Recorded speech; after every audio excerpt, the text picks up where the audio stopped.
changed your name to McLovin? McLovin? What kind of a stupid name is that, Fogel? What, are you trying to be an Irish R&B singer? Oh, they let you pick any name you want when you get down there. And you landed on McLovin. Yeah, I was between that and Muhammad. Why the fuck would it be between that or Muhammad? Why don't you just pick a common name like a normal person? Muhammad is the most commonly used name on earth. Read a fucking book for once. It's a fine ID. It's gonna work. It's passable, okay? This isn't terrible. I mean, it's up to you, Fogel, okay? So what's it gonna be? I am McLovin. Aaron and I was just discussing, is this a nostalgia film or what? Because he's like, this isn't a nostalgia film. Why did you put this on the list? I was like, going this is 14 years old. Do you understand? Like 15 years. So my whole thing is that in a sense, it's not nostalgic, but it is based around the pillars of what teen films are based around, and it took it to that nth degree where it like kind of flipped it on its head, and you don't see those teen movies anymore whatsoever. So to me, is it all right if we get into it? All right. And I'm hoping you are not easily offended. No. Okay. Probably should have asked that before we got Yeah, on. exactly. Ladies and gentlemen, welcome to After School Special Podcast. We have a guest with us today. One of the first people to push us forward in this podcast life, #podcast life, that kept us moving, kept us going. Rocky Powell from Wild Nights with Rocky Powell. We're talking about the movie Superbad and how we were just discussing beforehand how this movie kind of flipped that teen film genre on its head. Every generation has one iconic movie that is talked about endlessly, quoted nonstop, and lives on forever as a true classic. You changed your name to McLovin? Yeah. Sounds like a sexy hamburger. Superbad is that film. Rolling Stone calls it hilarious. We just need to think this out. We need to act. Oh, Dad, what happened? 2 thumbs up. Looks like the most fun I've ever seen in my entire life. Superbad. Because you don't actually see films like this anymore that specifically go to the, I guess, teenage angst. Like you have Porky's, which... Have any of you guys actually seen Porky's? I haven't. It's awful. So Porky's, yes. We should have done Porky's. Is that what you're saying? No. I'm just saying that with teen films before in the past, Porky's literally one of the teenage angst. I guess it was ahead of its time, like literally a kid sticking his dick through a hole in the wall and getting it pulled by an older woman, and then you go to Superbad, which then in turn kind of, we all know it's throughout the whole night. The characters Seth and Evan more or less get into hijinks with their buddy McLovin. And I don't know, because it took aspects of the teenage movie but flipped it on its head. I think it's like what we had this discussion where we didn't think it was nostalgic. I think this is more or less, it's nostalgic in a sense that it implements all these things from, teenage movies in general. Can't Hardly Wait, which is one of my favorite ones. But if you look back on it, have you seen it recently, Rocky? I haven't. The last time I watched it, I think I want to say was probably about maybe 4 to 7 years ago, because someone told me that it was Jason Segel's first movie. Yeah.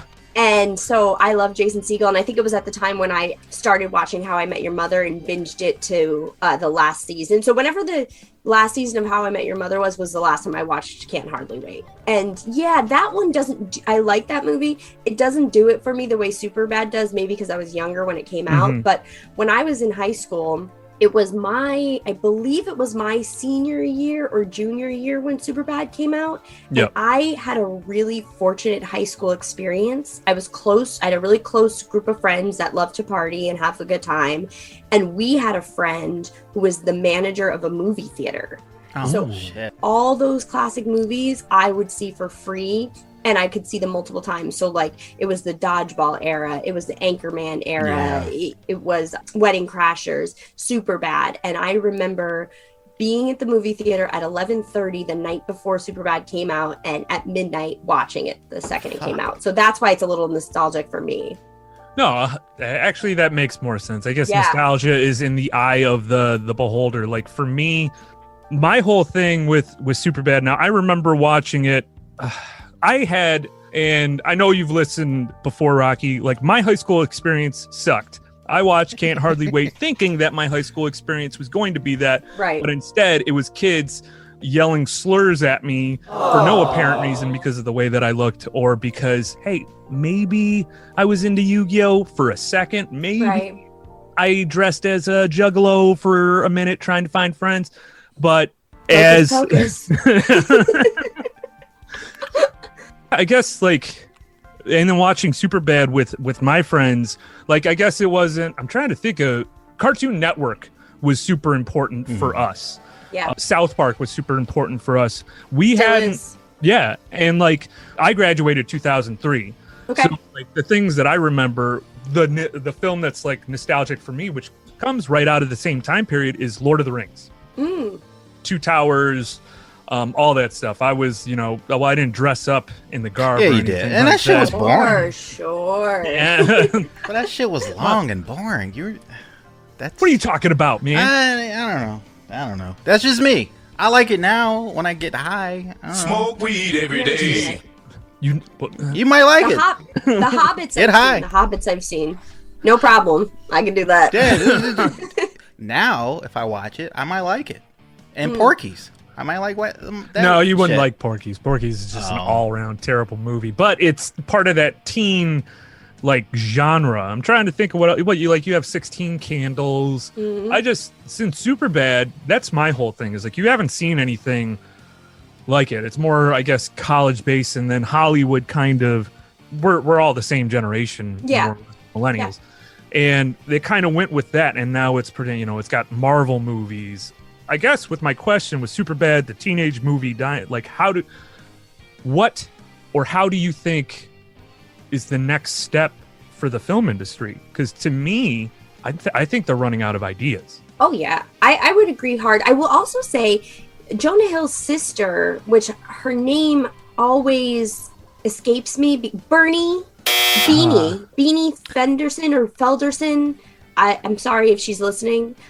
She's not listening. But she did a movie called Booksmart a few years ago, which was basically the female perspective of Superbad. It was pretty good. It was funny, but it didn't. I feel like, all right, let me go back. You know how stand-up comedy right now, you have Netflix, you have all these stand-up specials coming out constantly. One successful stand-up comedian doesn't push down the other successful comedians. It makes them all rise because people have 1 hour and they're like, I want more. Who else is good out here? So all those stand-up comedians are like coming up and popular now because people are doing so much great content. When Superbad came out, it was A, great movie, and B, it was also surrounded by like-minded movies, right? So people were into that.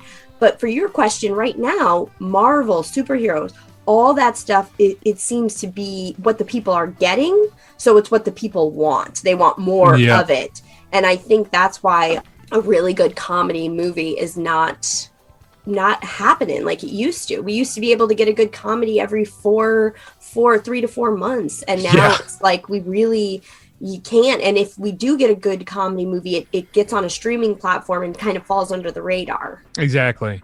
So cancel culture in general. Do you think a movie like Superbad could exist today? And it's like, it's not that far off. We're 15 years. And yet it seems like something like that within even 2014. The movies back then, I don't think we can have out here. Do you think there's a possible, with cancel culture, just kind of making the whole industry, making these concepts and ideas people are afraid to put out there now? So one of the reasons why I think that Superbad could only be made today is if it was done as a period piece. Because a period piece not necessarily meaning the period piece that happens in Superbad. But why would I be bleeding? Why the fuck would I be... Dude, why would there be blood? Oh, fuck. Oh, my God. Oh, shit. I'm gonna fucking throw up. Someone period on my fucking leg. Oh, shit. Realistically being like, okay, this was set in the mid-early 2000s. Yeah. So then if you say this is when it took place, because we were in high school in that time and people were being bullies. People were not being super encouraging of each other. People were ragging on their friends. Right now, in 2022, that generation of high schoolers, they're more about uplifting. They're more about, supporting each other, which I think is a better way to be. Yeah. But it doesn't mean that when we were in high school, that wasn't what was happening. We related to that movie because we knew McLovins and we knew Evans and we knew Seths and we knew the two Emma Stones and stuff. We were them or we knew them. Nowadays, I think if it came out and tried to take place in 2022, it couldn't work. Yeah. Now his sister's movie, Booksmart, that took place in more recently, and they didn't have that kind of it was more modern. So it's okay though, because that means evolution, right? We want evolution. We want comedy to change. We want it to appeal to the masses. And of course we want comedy that's not offending on a large scale, but I don't necessarily think Superbad was offensive as far as movies go. Yeah. I think it was a real comment on our time period and that time period. And even a little bit before, because I think Seth Rogen wrote it when he was in high school. Yes. Yeah. It took him 7 years, I read, to make this. So So largely it was stuff, written in the 90s. But that existed. Hey babies, you liking the show? Well, thanks. Leave a 5-star rating and a comment, please. Do you want to see the guys' faces? Well, they got YouTube videos. It comes out every Wednesday before the episode comes out on Friday. You can watch this podcast on any major platform you listen to. Rate 5 stars and comment. Thanks, babies. After School Special Podcast. It's this lady, and she's like, "Hi, welcome to my vagina. I'm getting ready for an event tonight." And After School Special Podcast. What robot pet starts out speaking a unique language, but eventually speaks English? Gloopy? The fuck is a gloopy? Podcast comes out every Friday. But another question I wanted to ask Rocky, did you identify with any character in Superbad? Probably I would identify closest with Becca. Now looky. Oh my what gosh. I got for you under You are the prettiest girl I this have side a of the little Mississippi. something for you under here. Oh. Who's down there? That's your hand. The one that Evan liked, I would probably identify the most with her.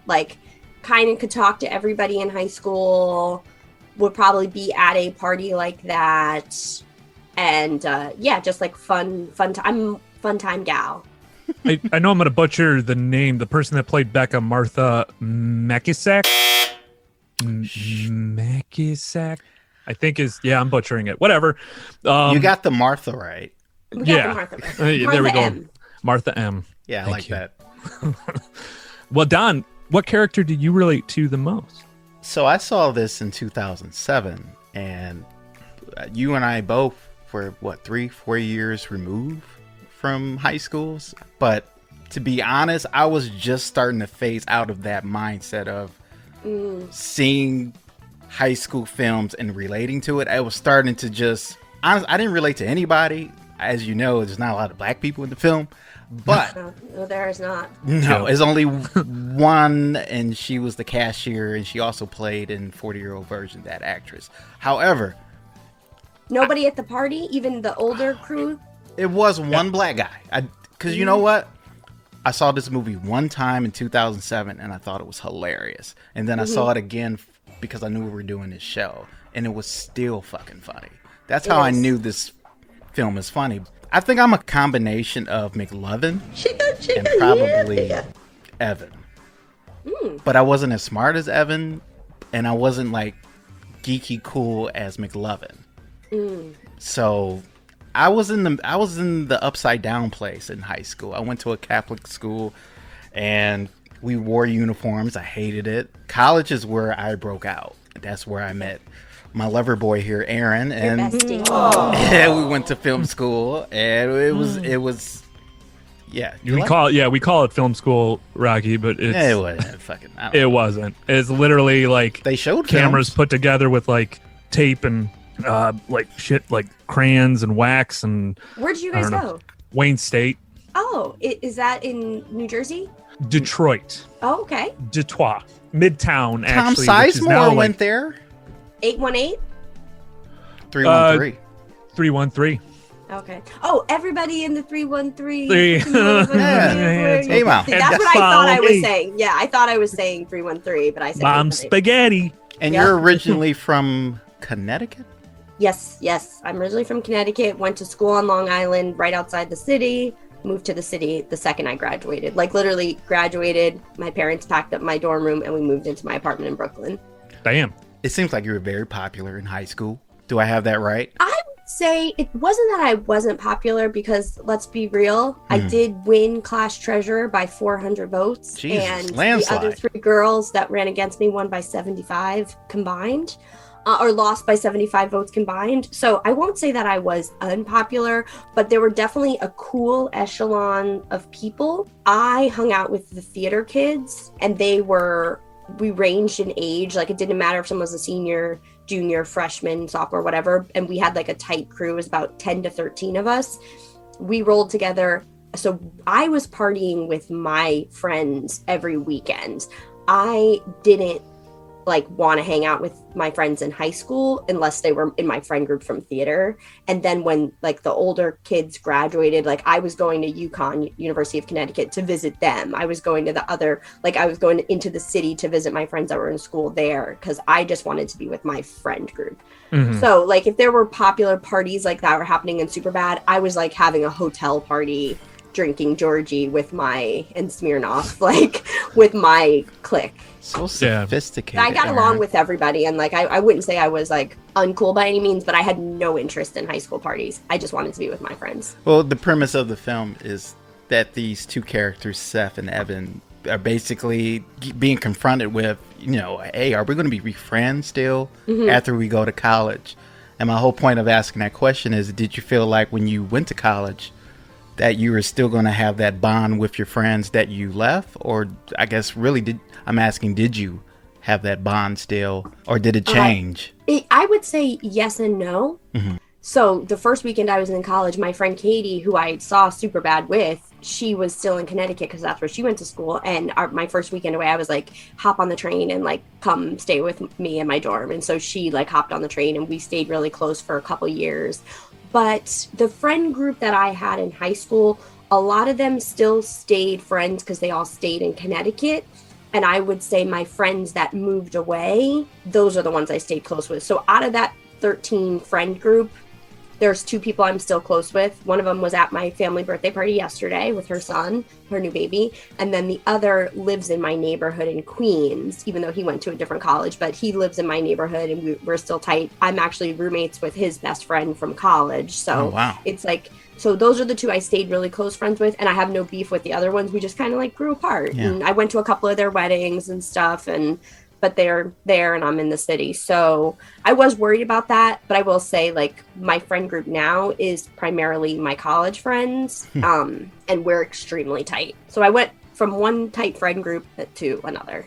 Rocky, you have the quintessential movie, not completely because I don't know 100% your past, but your quintessential growing up. Whereas I don't know about you, Don. I was crushing up Benadryls and fucking snorting them in high school, and then also going to these stoner parties. Actually, remembering one thing in general, or one thing back in the day. My buddy, my best friend in high school, got his pants wet, and he had at least 16 strips of acid. Everyone has this story in high school, and they soaked into his leg, right? Am I wrong in this? You're not wrong. No, yeah. Not at all. He went crazy, and supposedly this was the rumor, he got his balls caught in barbed wire. But see, everyone else has. My point is, this is interesting because Rocky on her show, she interviews guests who have wild nights, and it sounds like you're full of wild nights in high school. I never had, possibly implicating myself in a couple terrible things that friends did. Yes. Oh my God. Well, my point is, Rocky 16 usually has to ask her guests for their story. You just willy-nilly. I love hearing this. I love it. I've loved talking about my past because I don't know, like watching movies, and Don, we've had this conversation. Rocky, like for me, watching movies is therapy.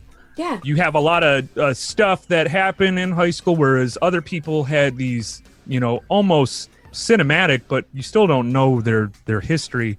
I don't know. Like for me, the high school movie never hit that much. When I watched Superbad for the first time, I didn't even actually think of it being in high school. I don't know about you guys. Like for me, it was just like it could have been two friends. Oh, also the person that I feel like I most am is the clerk, the liquor store clerk. Is there a problem here, sir? No problem whatsoever. Sir, did you do this on the floor? No. And you should really clean this up. Someone could really hurt themselves. Fuck my life. The dude that like everything crashes and he's like, I hate my life. Fuck my life. You know what's so funny now, My though? spirit animal. You know what's so funny? And yeah, that is you. The cops. I feel like as an adult, I'm them now. When we were your age, we hated cops. When we saw you in the liquor store today, I guess we saw a bit of ourselves, and we just wanted to show you that, cops can have a fun time too, In a way, I think we wanted to show ourselves. Also, I'm really sorry that I blocked your cock. Whereas, like, I fucking hate my job. But, like, this sucks. I want to do something else. Like, living the night through McLovin. Like, because they remember how it was when they were in high school. So, yeah, I might not be going around living my life through high school kids now. But I'm just saying I understand the kind of boxed in feeling that you get sometimes when you work these meaningless jobs. When all you want to do is just make podcasts with your friends and, or go get fucking drunk at the bar. Like, I'm getting drunk now. Conversations. Shit, man. I wish I was drunk with you guys. I'm drinking coffee. No, he's not drinking. Normally Me at this too. time. Yeah, it's normally I would probably be stoned, but I have to go running after this on my treadmill and then do my cardiovascular workouts. And then after that, I'm going to get fucking schmammered. So that's my plan anyways.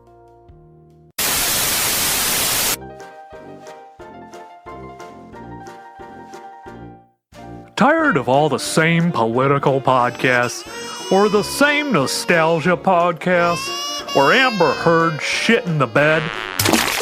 Well, come over to After School Special Podcasts, grab yourself a beer, and smoke a bowl with your guys Aaron, Double D, and Staffman. Check out their highlight reels on YouTube, and new episodes every Friday.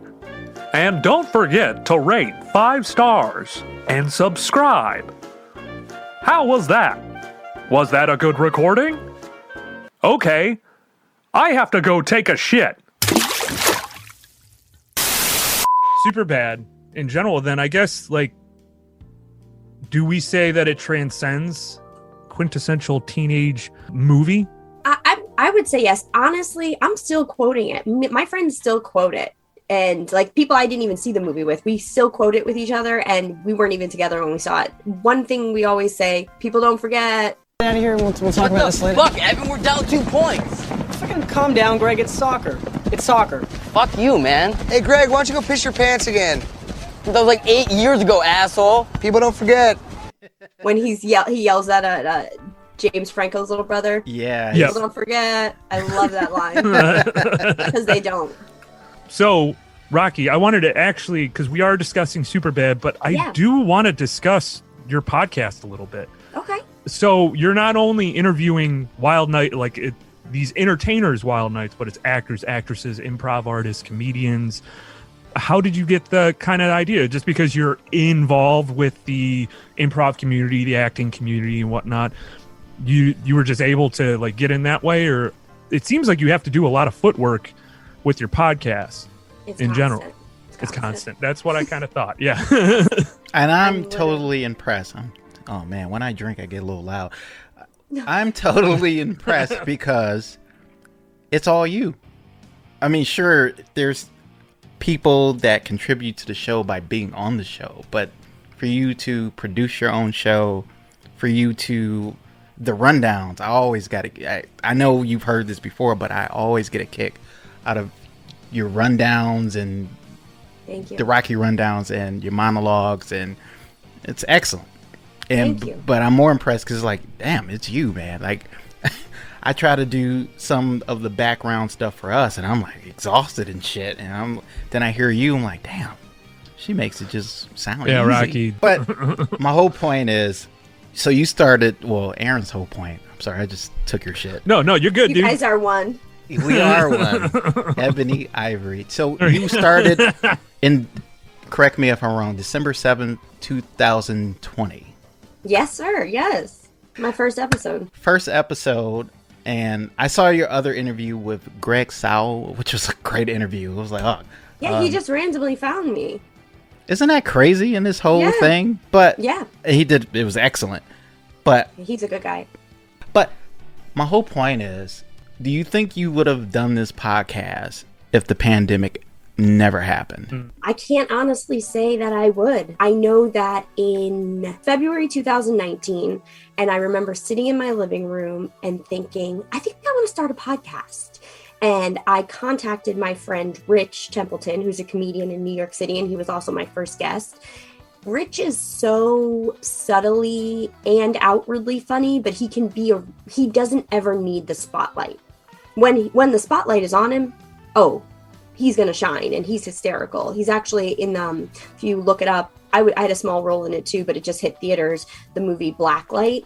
Really? Came out April 13th, I believe. Yeah, he had a huge role in that, and he was great. But wow. It was a great movie overall. But I contacted him because I thought he would be a good Robin Quivers to my Howard Stern if I did start a podcast. I, just would know when to come in with the guest, would be able to add a little bit of funny, but wouldn't, like, if I really wanted to be the main interviewer, he wouldn't step on my toes. So I contacted him and I was like, if I ever start a podcast, would you be interested in being my co-host, blah, blah, blah. And he was like, hell yeah, like, we'll talk about it. And then I never followed up, and life just happened and whatever. So we cut to the pandemic.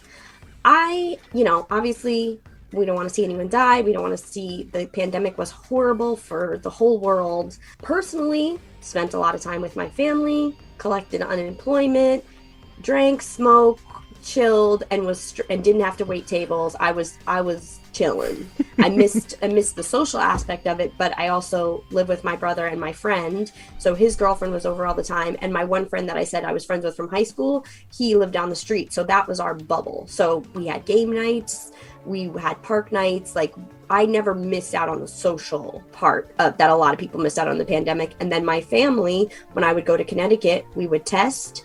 We would sit in my grandmother's backyard, and we would sit by household, masked outside, doing a fire pit. Everybody's got their own weed. Everybody's sipping on what they're sipping on. But so I was thriving the summer of 2020 thriving in a hellfire. The winter comes, now things get a little more sad, right?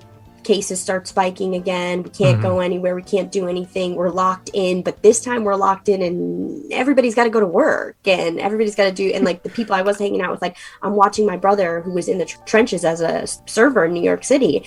I'm watching him come home, and he's just like talking about how awful people treat him at this restaurant, and how he's got to, he's just really going through it. And then I'm watching my roommate John come home from work. Like, he's working these long days where he's a chatty Cathy and so fun, and he can't talk to people. Like, they're coming home with weight on them. Yeah. It was a sad time. And I missed the social aspect of after comedy shows, everybody drinking, smoking, making each other laugh, ragging on each other, having that comedian kind of camaraderie. And so my brother and his girlfriend, my brother had a podcast. His girlfriend currently has a podcast. It's called Underrated. It's hysterical. And she does it with a TikTok star, Tina. And so the two of them have their podcast, and it's great. But the two of them helped me a little. I was like, I think I want to start a podcast. And they both were like, okay. And I was like, no, really, I think I'm going to start a podcast. And I already had a microphone because I do voiceovers. And so they kind of gave me a couple tips, but I jumped in headfirst. And I asked Rich to be my first guest because he was the person I had thought would be my co-host if I ever wanted a co-host. So I thought the best way to honor that would to have him be the first guest. And then after that, I interviewed a couple people that I knew. But then I was like, oh, we're doing this all on Zoom. I can literally interview anyone who's willing anywhere in the world. So that's when I was like, let me start building my LA network of comedians because I want to get to know LA comedians. And let me start building my network of New York comedians who I don't do stand-up, but I just love stand-up.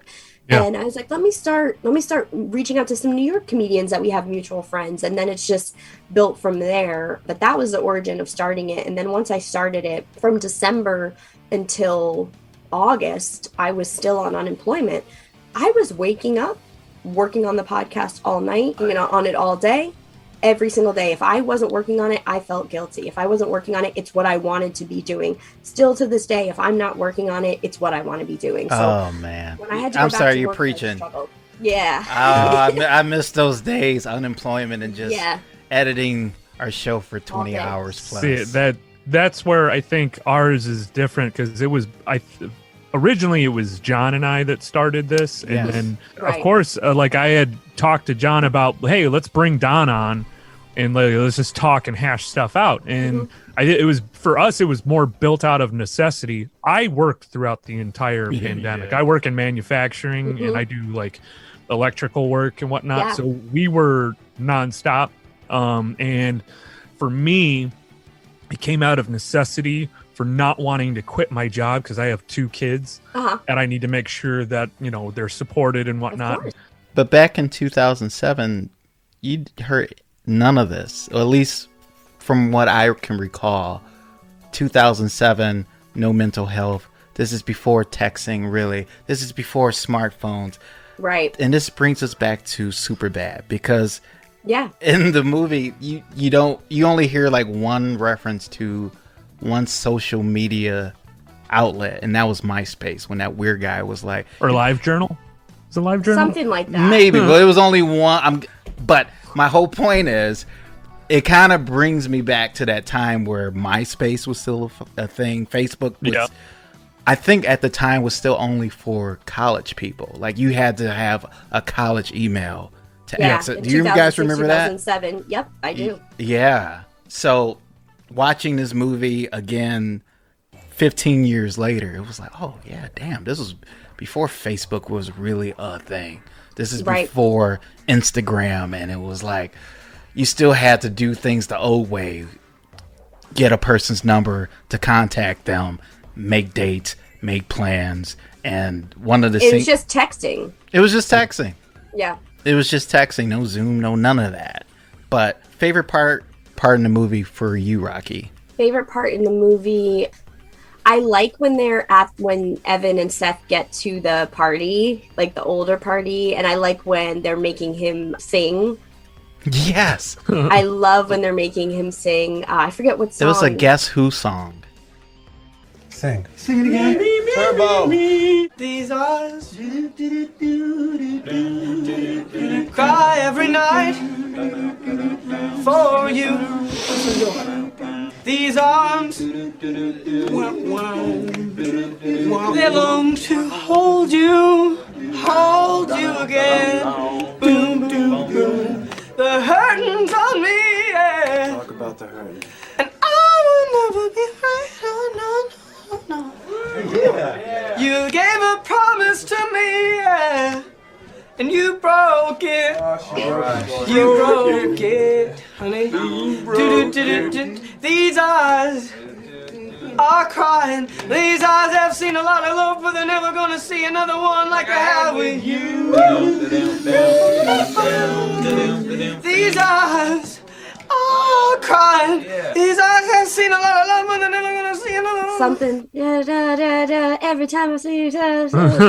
I was surprised how good his voice was. I was like, he's not bad. I know he's not trying to be good, but it's like, damn, he's actually not bad at all. Do you remember that scene, Aaron? I do. Yeah. It was this awkward scene where they go to like a party they're not supposed to be in because they thought they were going to get alcohol. It was like this older people. Yeah. And Yeah. I've never been there in that situation when I was a kid, but I've been to a party like that where the one dude gets the shit kicked out of him in the front yard, and then just like awkwardly going back to the bonfire and drinking, just like you literally fucking kicked the shit out of that guy, and we're just gonna pretend like nothing happened. Yeah. But Michael Cera doing the point because he's pointing while he's singing, and that's my move. Like when I'm doing karaoke, yeah, that's I'm your pointing move. at That everyone. nobody else does that. And normally pointing right at you, Don. Yeah. What's your karaoke song? Oh God, I think what was it? Some Here Irish Comes Your song. Man by the Pixies. Oh wow, Mm. I didn't know that. And then, well, the Pixie songs in general. I love Bowie. I love singing Bowie. Frank Sinatra. I did it my way, just because of my dad. My dad's like an old school crooner, and he sings.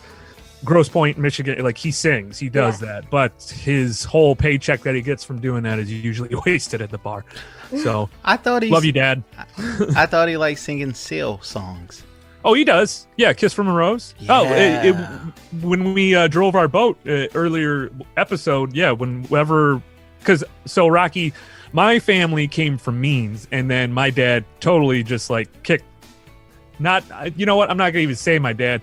My uncles and everything totally kicked the bucket and screwed my family over, and then we became, I wouldn't say destitute, but the single mom working at Kmart supporting 4 boys, and it's like, what do you do from that? But we had a boat at one time, and my dad thank you.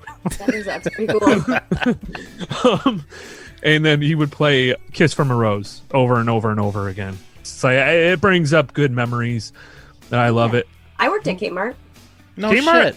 Yeah, I worked there from 16 to I graduated college. High school job, yeah. There was a post the other day where it was like someone was actually thanking the corporation because it was the same thing for us. My mom didn't have, like, we do latchkey sometimes, but on Saturdays when she had to work, we would just sit in the cafeteria and do homework. Yeah. Like, that was it. And no one cared. Yeah, people don't care. Which I was just like, now if you do that, they're all, you can't bring your kids anywhere. They're single. I'm not going to get on that tangent. We're talking about Superbad right here. Okay. What was your I can jump into so many different things. Yep. What was your karaoke song, Rocky? What's Up by Four Non Blondes. Oh no shit. Ooh.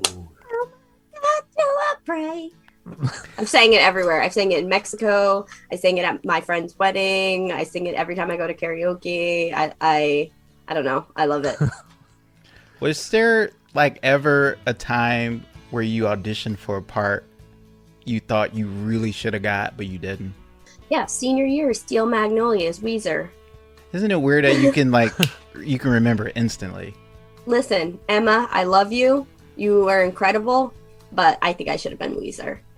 Emma, that's my bitch. I love that girl, and she got cast as Weezer. We were definitely she was in my class, and we were definitely the resident people who got cast as old ladies, but I really thought that I had that in the bag, and so that was a real blow to my ego. It hurt, and I really would have loved to have been Weezer and Steel Magnolias, but you can't win them all. And I did have the lead in the previous year. In my junior year, I had a huge role in a 5-person play, so maybe they were trying to be fair to everybody, and there's a lot of women in the acting department, but I did feel robbed from that.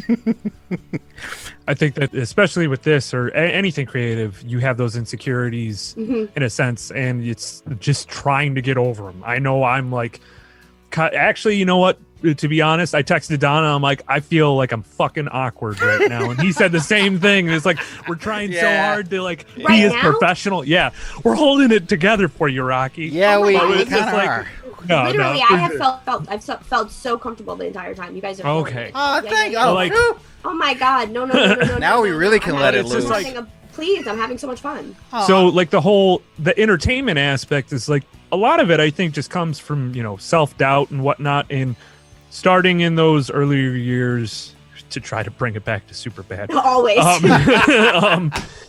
Rocky, when you see movies, is there ever a movie you've seen? Are you a movie buff? And let me ask you that. Okay. I'm not. I watch stand-up comedy. I watch South Park. I watch. There's a couple shows I keep up with, and I just don't ever like. For me to sit down for an hour and a half, I had to watch a movie the other day because I was on Jay Light's podcast, and we talked. Wow. His podcast is called Blockbusting, and so Mhm. you have to talk about a movie you dislike. So I had to sit down for 2 hours and rewatch the movie Soul. But it is a rare occasion for me to watch a movie anymore, which that sucks because movies are great. I was going to say all-time favorite movie, but also the real question, favorite comedian of all time. I'll give you a second to digest. I know it's off the cuff, but like I was going to ask at some point, what was your inspiration as a kid? Did you see an actress or a comedian that you're like immediately drawn to and like, yo, I want to be? I always like this person? Chelsea Handler. I like Chelsea Handler. I would say my two favorite comedians are, even though my two favorite comedians, just like as at watching Chelsea Handler, like, look, maybe I think she's hysterical. Maybe not everybody is like watching every one of her stand-up specials or anything. I love Chelsea Handler as a comedian, the person. Like, I think watching her evolve from her TV show, her books, her documentaries, now her podcast, like Chelsea Handler to me has a career trajectory that I would like to emulate. And then as far as, so I would say Chelsea Handler and Dave Chappelle. When Dave Chappelle came out with Killing 'Em Softly, I was never censored as a child. I probably should have been, but my parents would let me watch anything whenever I wanted. If they were watching something, there was nothing like, oh, we should protect Rocky's innocence. It was like, nope, I guess we're just watching Showgirls. But there was, when Dave Chappelle, like literally, I'm laughing because I had the same situation happen with my parents. The same time, the Showgirls. I don't fucking understand why you would think it's okay to let a kid watch that. And they did the same thing with me. What's wrong with you guys? Yeah. Michigan. Like, what is wrong with you guys? I'm a child, but whatever. And so I was listening when I was 16. I remember listening to Killing 'Em Softly, and I would listen to, which is Dave Chappelle's special, early on, and I would listen to it every single day. And I remember I had the CD in my CD player next to my computer on my side, and I would rewind it because it was a different time. I would rewind it for the Oscar the Grouch. Do you know this special? Yeah, okay. He was in San Francisco. Yeah. No, he was in, I think he was in DC for this one. They treat this guy like shit the entire show. They judge him right in his face. Oscar, you are so mean. Isn't it, kids? Yeah, Oscar. You're a grouch. It's like, Bitch, I live in a fucking trash can. I'm the poorest motherfucker on Sesame Street. Nobody's helping me. Oh, you're right. I'm Killing thinking Them about Softly. the one where he did when he was on the Chappelle show. And I think it was like in 2004. But yeah, you're right.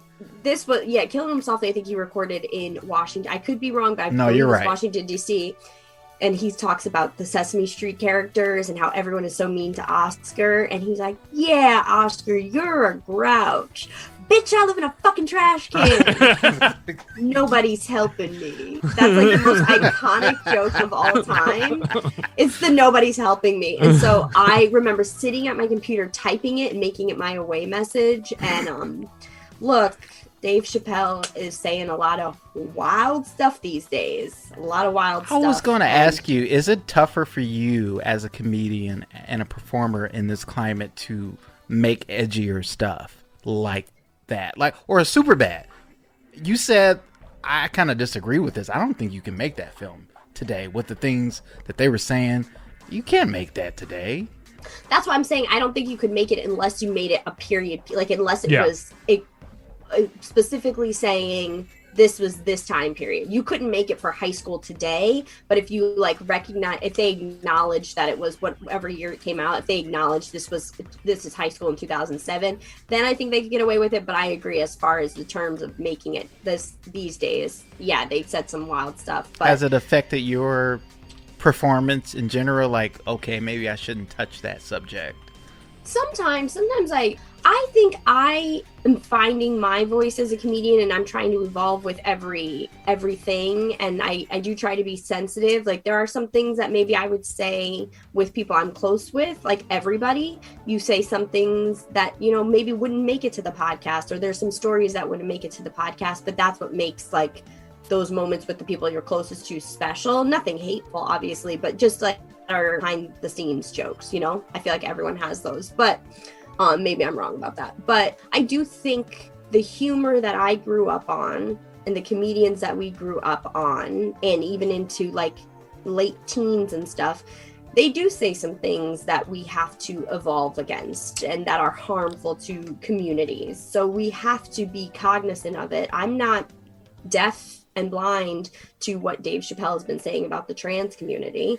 And but that doesn't change how much I can acknowledge that some of the things that he says make me cringe, and I wish he wasn't.